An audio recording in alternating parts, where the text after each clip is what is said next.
Bonjour everyone, I am Anne-Lise Cailliez and welcome to Parlez-Vous CEO, where we ditch the corporate talk and get real about entrepreneurship. Each week, I chat with founders and CEOs who build businesses their way, through the failures, pivots, and breakthroughs. And they bring the fire. Plus, I'll drop some golden nuggets of wisdom from my own entrepreneurial journey. This is your space to grow, learn, and evolve with a true growth mindset. Remember, success isn't about perfection, it's about persistence. Now let's kick things off and get this party started.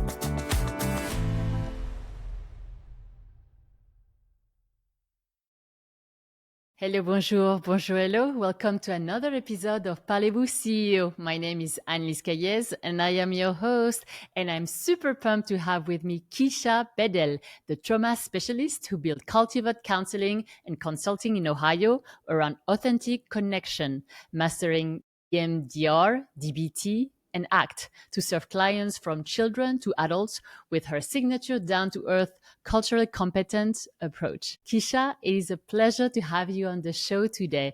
In your own words and for people just discovering you today, could you share a bit about your background and story? Yes, absolutely. And thank you again for having me. I greatly appreciate it. So, yes, a little bit about my background is I initially was going to school for nursing. I've always wanted to help people. And in the aspect of that, I realized I don't like the needles aspect, but I still wanted to care for people. So I went into the counseling route. And before having my own private practice, I did agency work, and I worked with moderate to severe clients where they had like co-occurring diagnosis. So I did a lot with substance abuse and working with mental health, as well as partial hospitalization and working with kids, just doing a plethora of things. And I would say I also did counseling in nursing homes as well. And it was important for myself and my husband. We both started Cultivate, provide the service to the community. Amazing. And so you started your company with your husband? We are both mental health counselors. Amazing. Is that how you met? So the funny part is no, that is not how we met. I always tell a story that like we went to the same school, but we did not meet at college. We stayed across the street from each other. We did not meet across the street, but we... Amazing. And so, Keisha, you specialize in complex trauma and have advanced training. But how did you focus on this specialized area? And what was your learning journey like? Yes. So one of the trainings that I have is EMDR, and it's a long name, but it stands for eye movement desensitization reprocessing. And so what got me down that path of wanting to get trained in EMDR is because as I have worked in this field for some realize that at times there are more that some clients may need just talk therapy. Talk therapy is great. I do talk therapy. But at times, those traumas are so deep rooted that they need other avenues and other ways to process their trauma. And so I had heard about a training called EMDR, and I was highly intrigued by it. And so I got training in that a few years ago. And also just recognizing that majority of I automatically assume when my clients come in that they may have some type of trauma, although they realize that because what may be trauma is something to them that is normal because they have gone through it most of their life. And so they may see as normal is trauma. And so I wanted to get trained in that area because clients, whether they recognize it as trauma or not. And how about And let me just DBT say and that ACT? Yeah, go ahead. I just wanted to add really quick too. Trauma is anything that causes you mental, emotional, and physical distress. It is something that, is constantly causing stress, or I spilled over to the present if unresolved. And so, how many years were you a therapist before you started your own practice, before you decided to start your own practice? Yes. So we started our own practice in 2020 in the heart of COVID. That is when we decided. And so that timing, right? Was it before it was really bad COVID, or was it during, like It was 2020 during. when? So you decided there's a So pandemic, let's actually, start our own business. so literally my husband found a office space that he felt like the price he just could not resist. And I remember I was in Vegas with some friends and he sent me over this ad for this office space. And this was in February. So just to let you know, this was in February and COVID started March 16th of 2020. Why I remember that? My birthday. So I just remember when COVID started, or like when the city got shut down. And so sent this to me. We filled out the application and everything and like got approved. And I was like, oh, like, we'll just take our time and get it fixed up. And so when we got approved and everything for it, it was all in February, the application. And then COVID happened March 16th. So we did not know that COVID was like gonna happen. But at that time, the job that I was at, which was a nursing home job, we were not considered essential as counselors. So I got laid off. So then I had nothing but time to what I thought would be like, oh, I'll just start off part time. I'll take my. It turns into something quickly, really fast. And so within a Mhm. few months, we had got it up and going. And it ended up. What's been the biggest surprise about working in mental health versus what you expected when you started your studies? I would say when I started my studies, and when I first started, I felt like I was just very green. And what I mean by that is like you think that it's not that it's I wouldn't say that it's simple, but that you think that the things that you're learning that you can just go and say all the things that are in the books and help them the deep breathing and all of that, and it'll just all work. And the breathing techniques and all those things are amazing. But over the years, I think that the books are amazing. What you learn, you do need that information. But mental health is just very complex. And just because somebody may have addiction or trauma or whatever that might be, is different. Each Just because you learn about a diagnosis, it does not mean that towards everyone. And so you have to absolutely have a different treatment plan for each and every person that you come across. And yes, I feel like to an extent, like, yes, you know that, but it absolutely looks different once you're actually in the field. Hmm. And I don't know if I'm answering your question correctly. I think you said something like, as far as like once I then got into my own like private practice, like Hmm. what was different.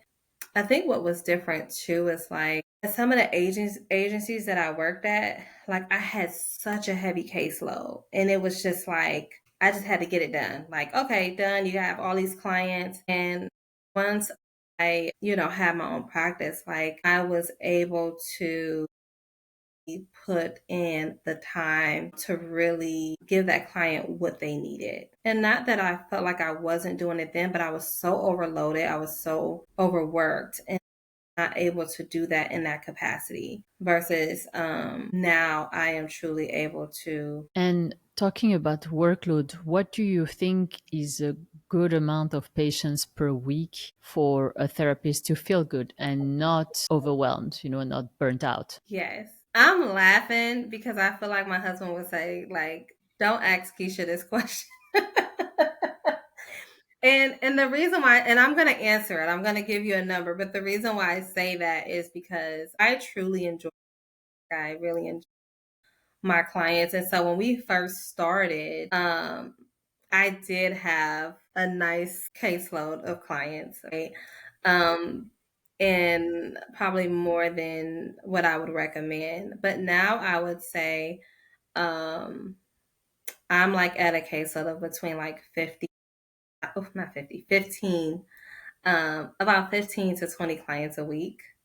And I think that that's like nice where you can really like, okay, but that's more like a part-time schedule. I would say still about like, even if you had between like 35 and under a week, that's still a full-time schedule where you're able to give to your clients and still be full and not feel overworked. But I may have had like 50. I mean, even 35, I would imagine that is really hard. 35. I thought actually of what was considered a full time for a therapist was 25, just because of the nature of the business. I mean, the nature of the relationship. I'm translating it to me. I am as well a coach, and I can't imagine doing 35 coaching sessions a week. That I would be completely drained. And how do you switch from one client to the other? I can't imagine it. And so mental health is experiencing unprecedented demand right now. What have you seen, Keisha, being the biggest bottleneck in delivering care that people need? Let's say that one more time. What have you seen is the bottleneck in delivering the care people need? Like what has been the biggest challenge at times? I would say at times some of the biggest challenges is at times some of the health insurance can be challenging.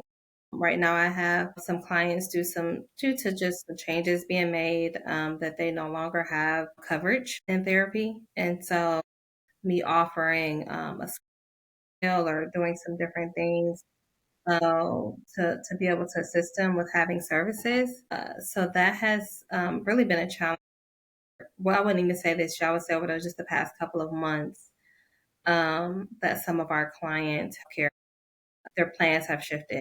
They're not able to have the counseling service, which is just heartbreaking for them. I would say for some of my clients, sometimes it's just and when I explain this, like lack of support. So some people may want to come in person now, but due to maybe not having like the childcare and just different things like that, that they are having to do telehealth, which I still encourage them. I'm like, you're still showing up. So as long as you're showing up, Mhm. but sometimes like transportation and things like that can have. And Kisha, if you had any recommendations to give a therapist who is about to launch his or her own clinic, his or her own business, what would you recommend that person to do first? So I have these three things that I say, and I'm going to say that first, that I think is like really important or like the blueprint in a business and being successful. And that is like dreaming big and taking calculated risks, seeking mentorship, supportive. I feel like are, And have you found oh, that sorry, go ahead. I thought you were going to say something. I think maybe there was like a little break. Okay, next question. Sorry, my assistant is passing by. One of my assistants, I want to say. All right. So my next question is about the business, scaling the business and growing the business. What have you found have been the best marketing activities to grow the business? Yes, so I feel like a mixture of things. So things that have been helpful in us at least you said marketing the business is just, I would say I do have a like social media manager that's like, that helps us to just keep that consistent presence online. Also using community events, partnerships, outreach to stay connected locally. um our marketing is like, not, I would say not flashy ads or anything like that, but just more like just building that authentic connection in the community and just like showcasing our team. Amazing. And I read that you emphasize providing culturally competent, judgment free care. How did you build that trust quickly with clients who may have had negative experiences with mental health services? Yes, that is a really, really good question. Really just me, and for my staff, being just very authentic and really taking time to build that rapport and getting to know them, not so quickly get to the diagnosis, get to, whatever they might not be ready to talk about yet. But I know when I first meet with clients, like I just want to get to know you for who you are, not your diagnosis, and not for maybe what your struggles are. And even with our diverse staff recognize that, they may not understand what it's like to be, they may have a client, they may not know what it's like to be a single mom, or they may not know what it's like to be an African American male, or whatever that might be. And so they recognize that, and they let their clients know, like, I may not know what it's like to be in your shoes, but know that I am truly here to hold space for you and just be honest. So I would say that's how we start off. Patients appreciate your down to earth personality, it sounds like. And for other professionals who are trying to balance authenticity while maintaining boundaries, how do you navigate that? Boundaries are important. Boundaries are very important. Um, Maintaining authenticity and like you said, being, I guess, that down to earth personality, you can do that, but still remain professional. So still being sure that, and when I say professional and maintaining those boundaries, is still like letting them, when your hours are, um, of availability. And I would always say, like, being cautious of, like, maybe always, if possible, like, not giving them like your actual phone number, but using like a Google or, a different type of phone line, and really letting them know from the very beginning, that, these are my expectations, or these are my hours, and, this is, if you need me, or if it's something urgent, these are other resources that you have. I'm big on, like, I'm not the end all be all. Um, if you're issue at midnight, I am sure to, like, make sure I always give my clients additional resources so that they don't. If you could have a magic wand that could solve one of the biggest challenge you have with the business, what would it be?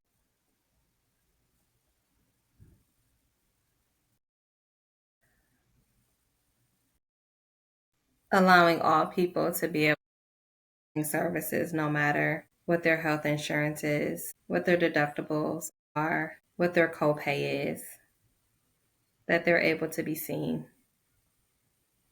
Absolutely, that's beautiful. And Kisha, what brings you the most joy about the work that you do? It's so interesting that you mentioned that, because I've been having people say, like, you are so happy to be back at work, because I was off, medical leave, and so I just started back this week.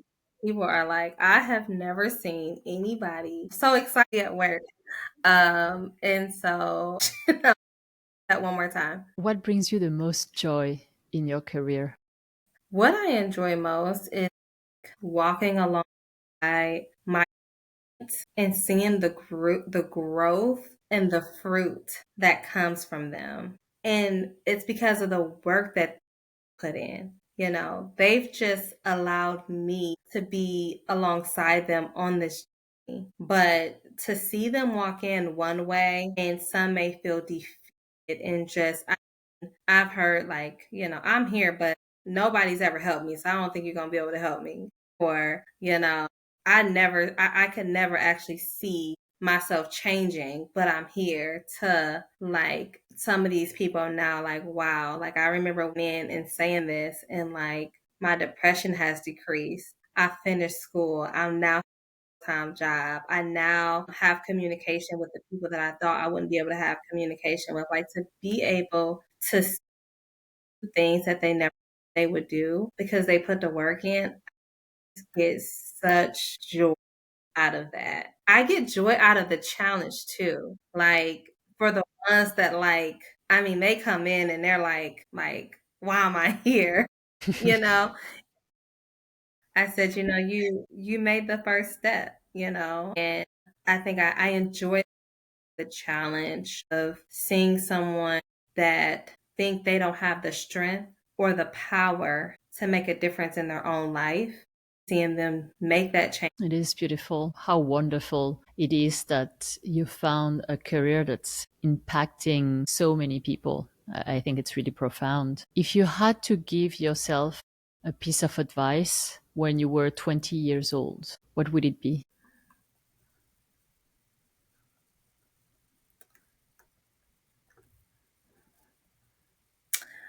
I'm pausing because this exercise with some girlfriends this past Sunday, and it was like, what advice would you tell your 18-year-old self? And I would say that what I would have told my 20-year-old self, that don't be so hard on yourself, and that, the challenge and the things that you are going through, you will have those life challenges, but that you will be able to overcome them. And the challenges and the things that you are going through, you will not only overcome them, but your story and what you've gone through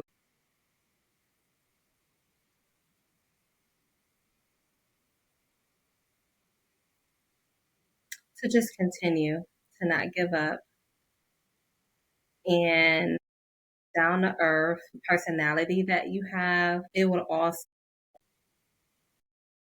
Keisha, do you believe that therapists should do therapy? And how do you feel about therapists who don't have therapists? To eat. No, I don't listen. Well, I don't judge. I am not a judge. Um, if they don't have one, then I think, I don't know why they don't have one. They should at least try it. It's great. I feel like, it's a great way to have another outlet for yourself, especially when you're pouring out so much to other people. But sometimes it's like people that I don't want to use this example, but like a good example, but like sometimes like you need to do certain, just don't do it. Like working out? That's what I wanted to say, but I was like, I don't.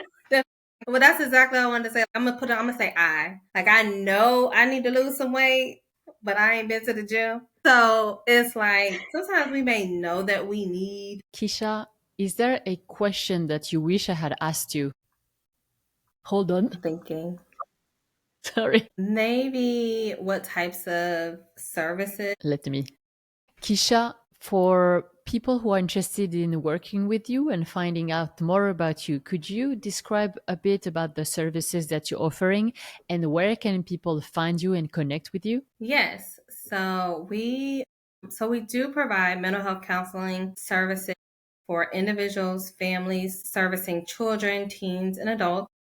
Also offer couples counseling. We are located in Chicago as well as Columbus, Ohio. We do accept most commercial insurance, Medicaid, and self-pay. We provide for people who may be seeking for trauma, grief, ADHD counseling, anger management, new mothers, anxiety, depression, life transition, men's issues, and even other things that I did not mention. People that may have struggles with OCD. And so I would just say that absolutely, if you're in the area or if you know somebody in the area.